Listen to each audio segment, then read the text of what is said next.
forward to Luke Skywalker. So, easily the most hotly contested topic in The Last Jedi. So, chat, we'll be featuring y'all's comments a lot in this section because I think a lot of people have a lot to say. So, go ahead and start filling it up. We will react to those. As a staunch defender of The Last Jedi, I believe that I will be able to make everyone think that Luke Skywalker was amazing in this film. I'll go ahead and throw that out there. So, Patrick, you just went. So, Tony, let's hear what you have to say. I know you said you have a lot of opinions on this. Yeah. So, let's start here. And I'm going to respond to everybody here because I think Luke was amazing. So that was Jake Skywalker. Even Mark Hamill himself said that. Like, it just, there's nothing Luke about him but the name and the voice. Now let the violence begin, right? So Let the bodies hit the floor.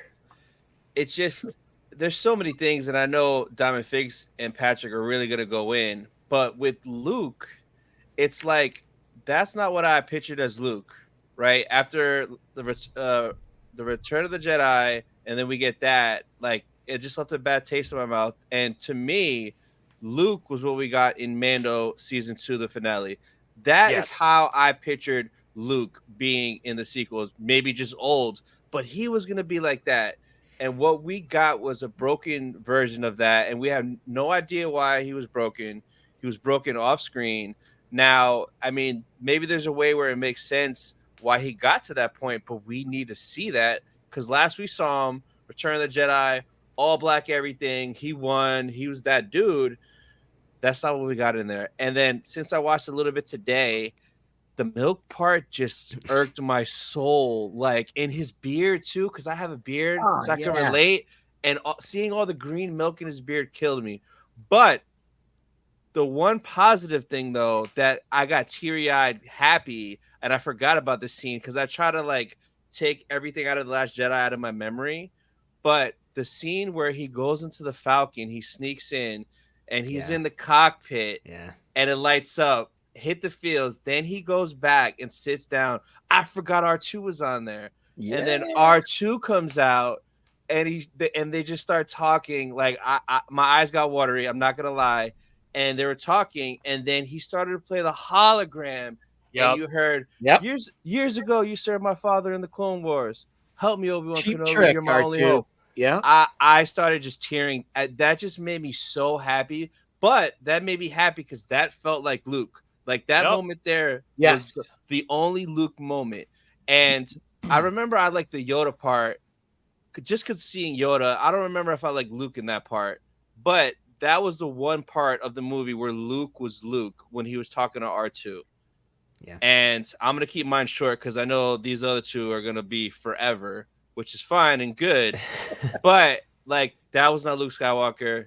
Padawan Pops, you will never change my mind ever, no matter what you say.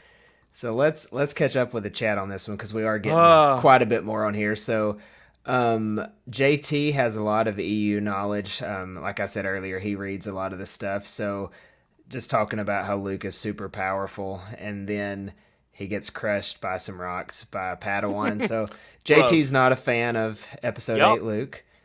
Luke was supposed to be the epitome of hope, nothing less. Yep. Pop Ricky says they did my boy Luke wrong. That's not the Luke we saw in Return of the Jedi. It's a clone. And then cannot fundamentally deconstruct the ideals of a character who means so much to many. So correct.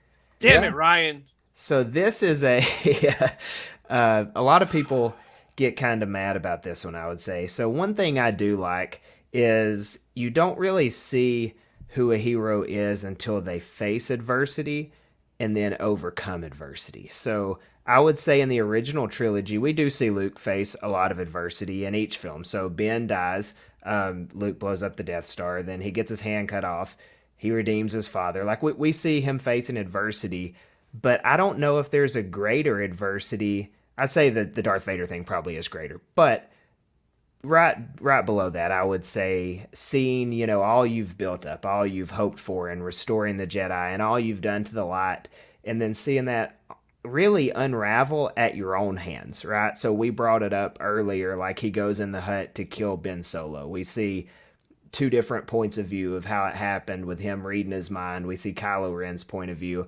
But regardless, Luke caused his own downfall. Very similar to how Anakin caused his own downfall. So it's a long or a large thing for him to overcome. And we really for decades see him to succumb to that. So he goes, he thinks the best method is he caused this issue, so I'm just gonna make myself, out of this. I kind of put the whole galaxy in turmoil, so I'm going to remove myself from the picture. Now, I don't. Are there other ways to do that? Sure, but I do see where they were going with him being away.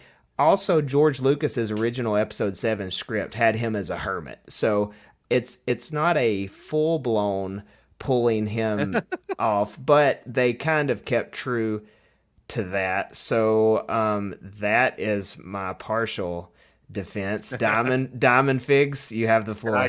Can I take a hit at two of those? You can take Please a hit swing- at all of swing them. away. That's what a Swing. debate's for. Babe So, Ruth, let's go. What you said is, I think that the truest hint or facts or clues into who a hero is how they face adversity. Luke Skywalker, who is the hero, faces adversity and leaves.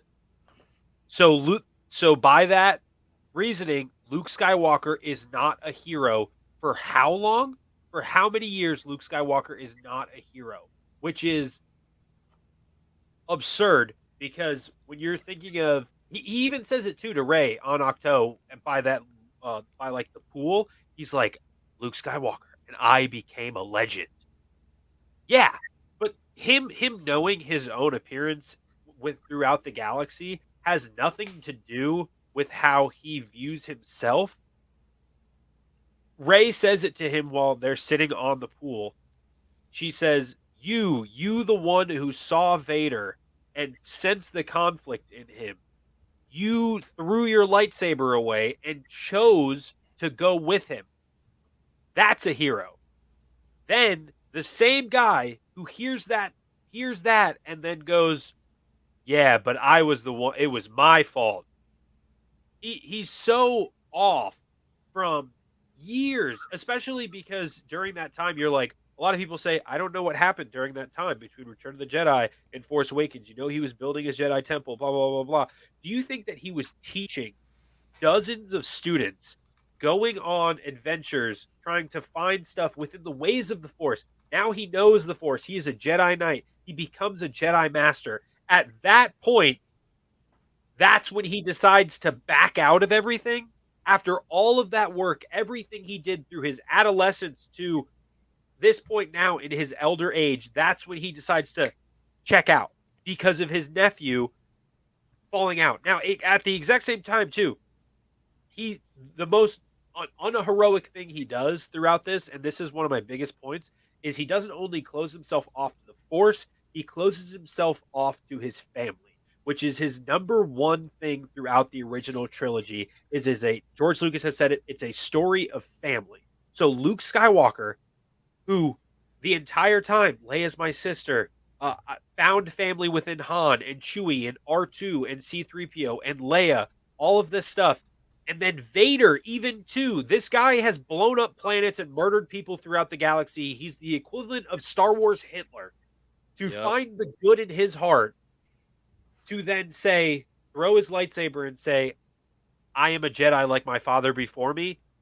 That same guy turned himself off from the Force due to a discrepancy within his own family to his own sister. And I just cannot understand that. Other people can go, but that's like talking about him and facing adversity and then being like, oh, he's a hero. At the end, yeah, that's great for a Force ghost. He doesn't even kiss his own sister on the head before he knows he's going to die. The X-Wing is in the water. It's not like he doesn't have a way off of that planet. The Millennium Falcon leaves. The X-Wing is in the water. And if he's like, well, the X-Wing was drowned, Rey flies it in the next movie. So the X-Wing works. That is a good point. And So yeah. it's absurd that the person who is most about family, which is literally why George Lucas wrote the character that way. Also, the thing about the hermit, Obi-Wan was a hermit. So if he was going to do the thing where it was going to be him as Obi-Wan as the hermit, the whole reason why Obi-Wan was the hermit was to protect Luke. Check Luke. Luke wasn't Yes. protecting anybody by being a hermit. He was catching fish and drinking boob milk from a weird space cow. I will not defend the green milk. I don't even buy green milk at Galaxy's Edge. Nope. I'm not Never even had gonna, it. And Nope. so I specifically buy blue milk, even though I am a staunch Last Jedi defender. I will not buy the green milk. Angel here mentioned that he had a Luke comment from earlier, but the scene that made him tear up was Luke reuniting with Leia, and like you said, Will, I He think wasn't even there. he was. So yeah, it's a good scene, but I think you could be critical of that as well. A few more comments here. Let's see. Ricky, what do we got? Yep. Love Luke being the hero, saving everyone that needed to be saved. Yep, Yep. for sure. Patrick, what do you think about Luke in The Last Jedi? I know when I ask if you would be a Last Jedi defender, the Luke part was a deal breaker for you. So Yeah. let's see what all you right. think. Okay. Now I am the OG fan that grew up as a 5-year-old kid standing in line at the Tri-State Mall to go see this in the Philadelphia area to go see the original Star Wars. I was immediately captivated and drawn into it as soon as I saw the small ship with a giant ship slowly engrossing the screen. I didn't know what the heck I was about to watch, but I was hooked, like fished in, get the net, man. I was in. And from that point forward, I was like, Star Wars. Like I remember having my first kindergarten, Halloween parade. I went as Darth Vader, but I didn't just have like the old fashioned where it had the yellow and black graphic and the mask. Like I got into it. I had my lightsaber made out of a flashlight with a plastic tubing put onto it. That's because awesome. they didn't make them then. They didn't make those then. That was something my parents made for me. Right. So I had that and I wore gloves. It was like hotter than Hades. And I've got like winter gloves on. Like I was into it. Right. So from being a child, that every toy and play time with your friends was all about Star Wars. So in my mind, I have played a million different stories with action figures and everything else as a kid, and so to see your hero, Luke Skywalker, which you left in last, like we were saying, like in the last of the original trilogy, in Return of the Jedi, he was finally to the point of Jedi Master, and he was just awesome. I absolutely expected to see more of a Luke Skywalker we got in season 2 Mandalorian. That's what I expected. Now, I get an old curmudgeon who's disrespectful of the lightsaber, which how many times did we hear Obi-Wan saying, this is your life, you got to protect this, you can't lose. And he's just tossed it like, so that was really weird. And then to have to correct that in Rise of Skywalker, when she goes to throw it in the fire, he's like, hey, wait a second, yeah, you got to treat that more respect. Like, again, we're not even getting to that because that movie just is trying to fix what this movie did. So to take Luke, and here's the other thing. Before that movie was released, I believe we knew Carrie Fisher had passed at that point. Yeah, Yep. we did. Right? So that stinks. But what's really stinky is from the marketing perspective alone. So not even looking at the story and our passion from it. I'm going to step out of that box and look as a marketing. How do you take the biggest hero in your franchise? And I know you're trying to pass the torch, but you just killed off one of the scoundrel kind of good guy, Han Solo, in the other one. You obviously they didn't know they're going to lose Carrie Fisher, but just to get you to the third movie, to sell box office tickets, you need to get Luke into the third movie.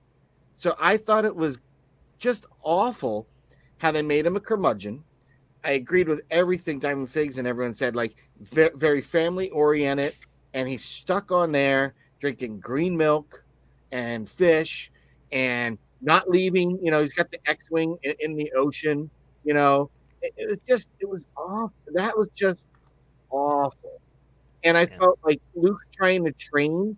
Like at first, I can kind of see him being the banter, kind of like Yoda annoyed him when he first met him.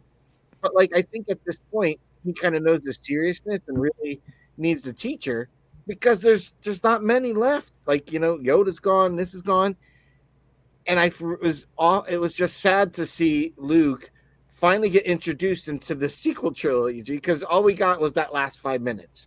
Yeah. In the first one. So, which I kind of felt that was going to be what would happen. And I'm worried that we're going to get that in Ahsoka for Ezra, which I hope not. But I get bothered they killed him off in that fashion because I really would have liked to see him go off in the end. The scene where he kind of turned into nothing in his clothes, that I thought was beautifully done. Beautifully done, but that should have been in the third movie. Get me to the third movie. Tell me a story. Get me there. The Force projection, we haven't seen that in anything, but all of a sudden now that's a thing. Like the Force Ghost, once you cross, yes. So that I didn't quite get. That I had a hard sell. I'll go for it. He's got super force power, I guess.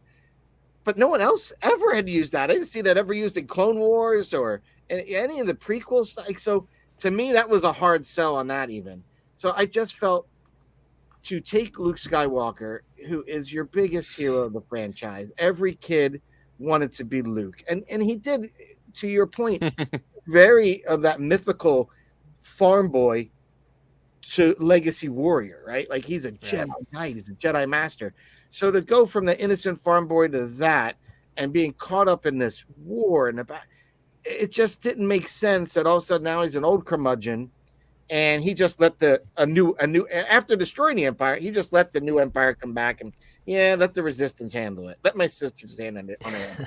Like it didn't made no sense. So when you see the interviews with Mark Hamill talking about how he was kind of bothered or that's something Luke wouldn't do. Like I've told stories about my character for years and all that. Yeah. So when you see his reactions, I'm 100% on board with the guy that's portrayed him in his head, right? Because we all saw what he portrayed on screen, but in his head, in our head, we all think the same things. Oh, Luke was a Jedi Master. He was awesome. He would help the Resistance at any cost. He would never let another Empire-like power rise. And so it just fell apart. And I think that's what caused the Star Wars fans to have a serious divide. The story in itself, there's parts of the story in this movie that are great, absolutely great. Like we said, Snoke and Serkis's performance, the lightsaber scene is great. All these things are cool, but they don't work. Like, could we have seen Rey get some training a little bit more, Luke, to get to that point? Absolutely should have. So there's so much more that I felt was lacking. I don't know. And we saw what happened with Luke when he went against the baddie. Right, because if we're kind of paralleling the original trilogy, she should have really lost bad in this one. Not win. She should have lost.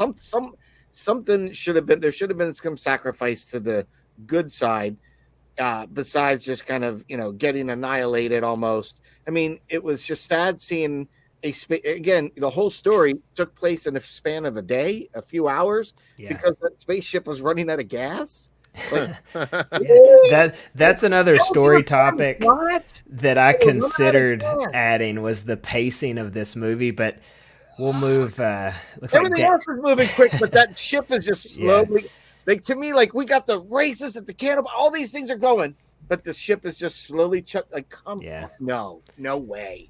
Dana, welcome to the chat, by the way. Want to make sure what up, get Dana? You in there. Welcome to Dana. the party. Welcome. And then somehow I missed this one too. Pro Mike Connor, Star Wars Rebels GOAT. We agree there. I think Tony's mentioned it. Andrea, you need to watch Star Wars Rebels and finish that one. 100%. Lex, so, what's your thoughts? Yeah, so that's what I was going to say. Lex, what do you think about Luke Skywalker here before I make another defense and open it? We got about 6 minutes left, so you can take up as much of the time as you would like.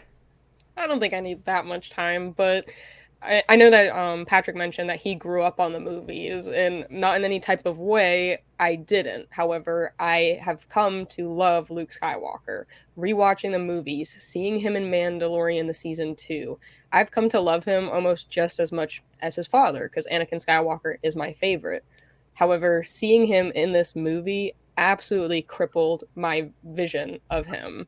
He just looked weak, defeated. He wasn't, as Will mentioned, he wasn't or Diamond Figs, be specific. He wasn't the hero that, we had him made out to be, and the vision that, up until this point, Star Wars has made him. And it was really kind of just tough to see. I think there were some touching scenes. I hate the milk scene, but that's already been touched on, so we won't go further there. But I just think that it just wasn't our typical Luke, and I think it really kind of was distraught what was done with his character. I know that you really like him, Will, but just what I had come to learn from him and to rewatch the movies and to see his progression to then go to this real time, today, it just was mind boggling, to be honest. That's all I've got to say about it.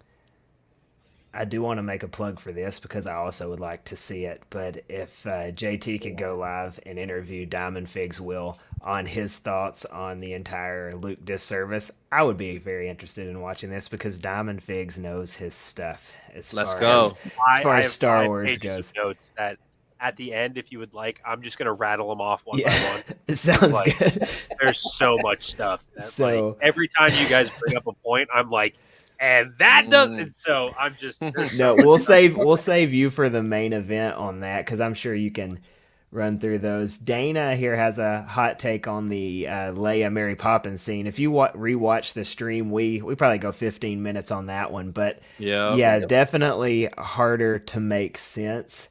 And then Rey and Kylo both feeling Leia's presence going away would have added I agree with that. That would have been a pretty if they had taken that. If they had taken that route, yeah, that's a really good idea. I like that.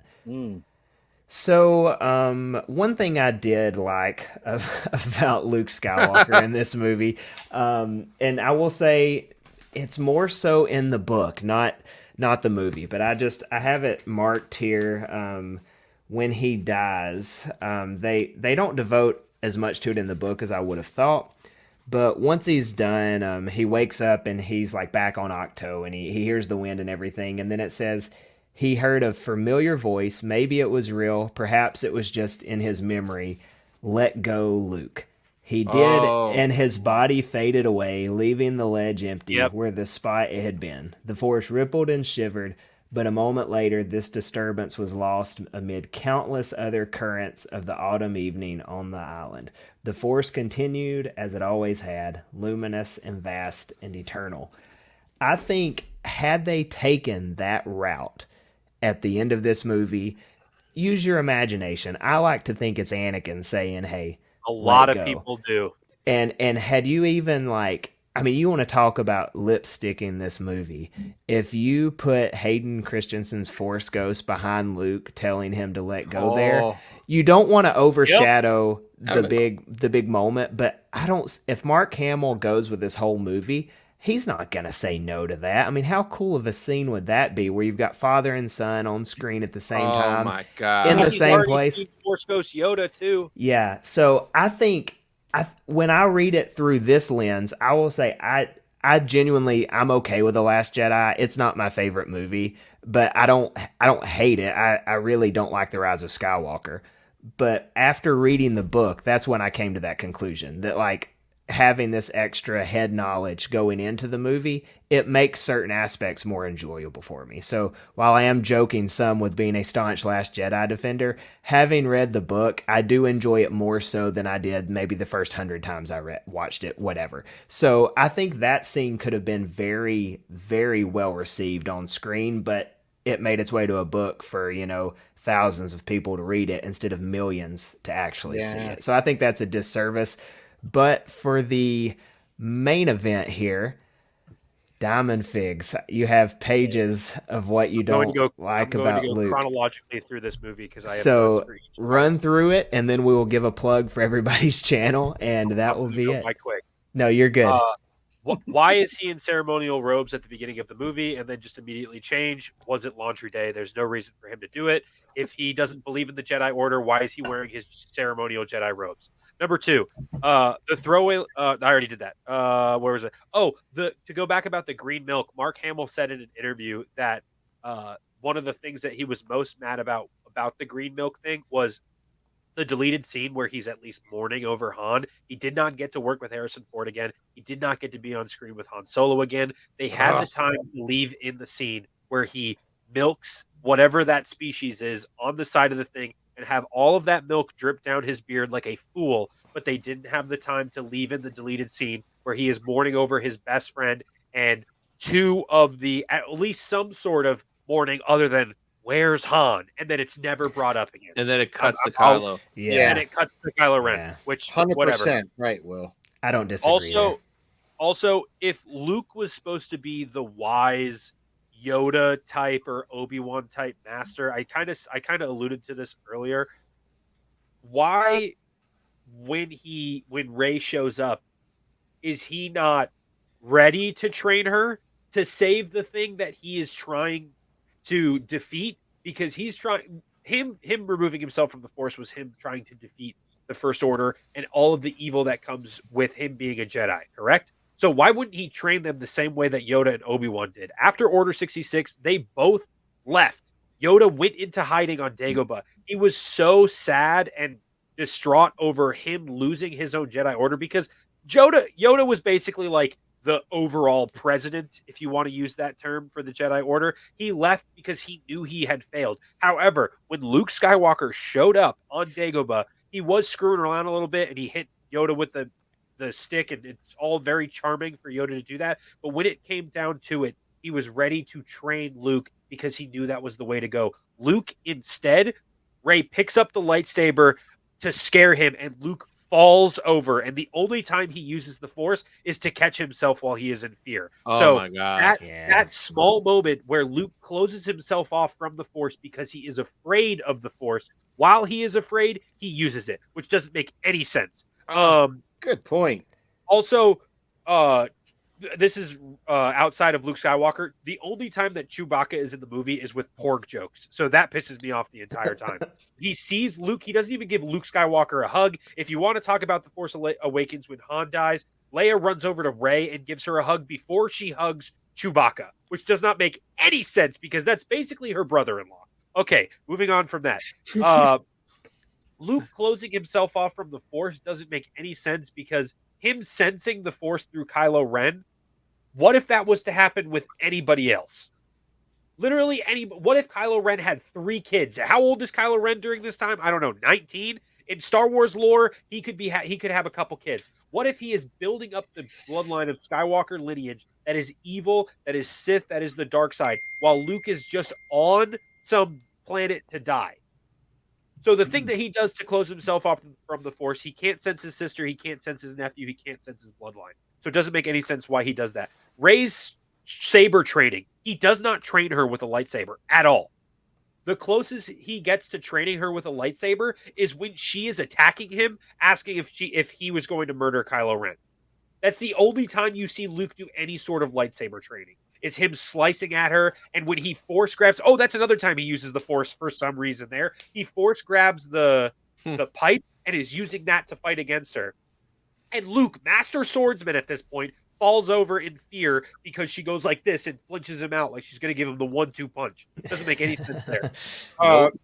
Also, Rey having to explain to Luke who Luke Skywalker is doesn't make any sense to me either. She has to explain to him, you were the one who threw away your lightsaber. And I know I alluded to this earlier, but there's an interview with Sam Witwer where he explains this. If you're going to leave one of the most beloved characters and not have him on screen for 30 years and then bring him back and fundamentally change him off screen, you are opening yourself up to a lot of hate, and it's completely valid. And he says something that I agree with too. He says he knows people who needed to see that version of Luke Skywalker, somebody who went from this high to a low, but there is no reason why his low shouldn't have been something more of a Yoda or an Obi-Wan low. We even saw a better low and I'm going to say this, for the Kenobi series. where Obi-Wan Kenobi is at his lowest, we saw a better low of him having failure and him not. He didn't close himself off from the Force. He was trying to talk to Qui-Gon. He was continuously out in the Force the entire time. Luke Skywalker closes himself off. So that doesn't make any sense to me either. Luke, who felt the ultimate darkness in his father, felt a little bit less from that of Kylo Ren just not knowing his own path and decided he was going to kill him. Luke went from fighting his own father, slicing at him, and then seeing the hand, realizing, oh, his hand is the same as my hand, in that same mirrored scene from in Return of the Jedi, and then he throws away his lightsaber. Instead, Luke ignites his lightsaber. That is the number one defining factor between the difference between this Luke Skywalker and Return of the Jedi Luke Skywalker. Rather than throwing it away and not choosing violent, he literally ignites it to kill his nephew, which I can't understand who the person who throws away his lightsaber initially is the same guy who wants to kill not only his nephew, but the son of his best friend and his sister. Yeah. And also, the last thing I'm going to say is just Luke being so afraid throughout all of this. Yeah. Is like when Rey brings up the lightsaber, he has so much fear in him that if the fear was actually there, stuff like he just doesn't line up throughout the entire movie. Like, yeah, he's not Luke Skywalker, whatever. If it was written correctly, where he was actually the in fear Luke Skywalker, that's fine. If he wants to be a hermit, whatever, closed off. But there's points like him being afraid of the lightsaber, or him saying to Yoda, I'm going to burn these Jedi texts and take the Jedi to the ground, and then them immediately burning and him going, why'd you do that? It doesn't make any sense. He's the one who wanted to do it. He sees it happens, and then he's sad that it happens. Yeah. It just, I don't know. And then the final thing that makes me the most upset is, yeah, they were on set together because they had to film that scene between Mark and Carrie when he kisses her on the forehead and he gives her the dice and everything. Like, I was at the Millennium Falcon, all of that stuff. Obviously, they had no idea that Carrie Fisher was going to pass away, but at no point in the filming of probably one of the most anticipated films in history, right? Yeah. Yeah. They didn't think that, one, killing off Harrison Ford and having them come back would be a good idea to just maybe for a couple of seconds have them all three on screen at the same time. Maybe even throw Chewbacca on there. He can hold a porg for all I care if you really need to sell that many porg toys, Disney. But that the three of them are never together throughout that entire series Absolutely makes no sense to me. At the end of Return of the Jedi, Obi-Wan is even reunited with Yoda and Anakin Skywalker. At no point are the three of them reunited, which does not make any sense. And I agree with you, Will. They should have. Story group thought that it would be a good idea to put them on screen at the same time. They love making money. They love that cash machine flowing. They love beating that dead horse till it stops spitting out money. But they didn't think having the original trilogy, the big three. When you say Luke, you usually say Han and Leia right after, right? Yeah. And then occasionally Luke, Han, and C-3PO Leia, and R2-D2, right? Why not have all three of them on screen at the same time? You didn't have them act together, and all of them were pissed off that didn't happen, except for maybe Harrison Ford because he was just happy he died, right? Harrison Ford even says, I'm going on his here. Harrison Ford even says in his, when he got his Hollywood star, that at the point that he got his Hollywood star, it was like, what, a few years ago?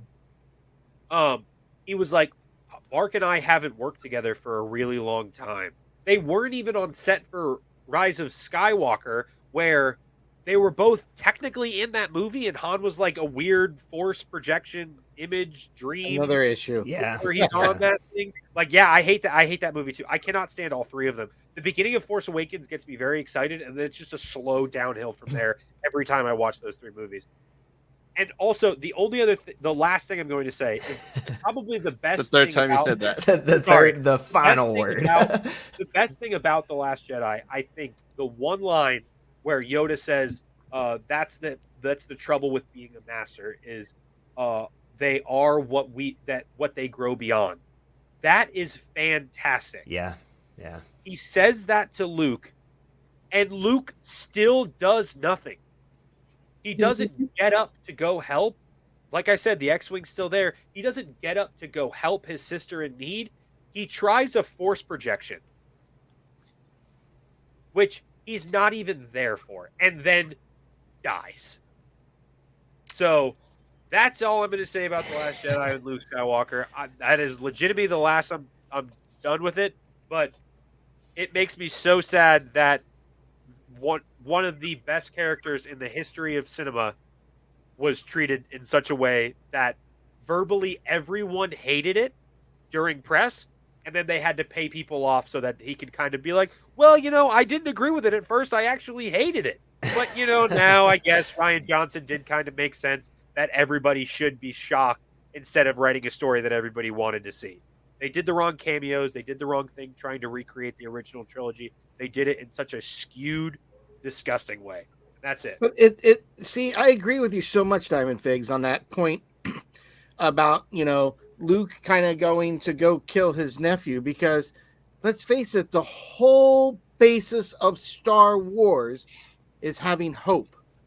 All the stories have hope. He was the beacon of hope. Help me, Obi-Wan Kenobi. You're my only hope. And that whole movie, A New Hope, is supposed to be because they found Luke Skywalker and he's ready to go on his journey. That's literally the first movie in Luke's only. Yeah, doesn't give up on hope on Darth Vader. Like as you said, is like the Star Wars version of a Hitler, right? Like he doesn't give on hope on him to bring him back, and which he does, which is the best part of the story, like the redemption. But yet he's going to kill his nephew because he has no hope. He can't be straight. I 100% like that really bothered me, and I think a lot of fans are like, that is not Luke. It's a mimic. I don't know if he walked down in the woods, saw a staircase, and fell into some kind of mystical thing out there. I don't know, because that wasn't the Luke Skywalker that I expected, that I remembered, that I read expanded universe comics when I was younger, all that stuff. Like 30 years of books where Luke Skywalker deals with adversity and goes through it in such a way where he gets lowered and immediately comes back, and he's able to save himself and deal with that. Books upon books upon books. It's amazing how they had hundreds of different authors understand what had to happen with Luke Skywalker. But when it comes to the sequels, those people writing it were like, I don't know, maybe he's a dork. Yeah. I think all of those are hard points to argue against in the grand scheme of things. I do not disagree, but when life gives you lemons, sometimes you try to make lemonade. So that is what I just tried to do.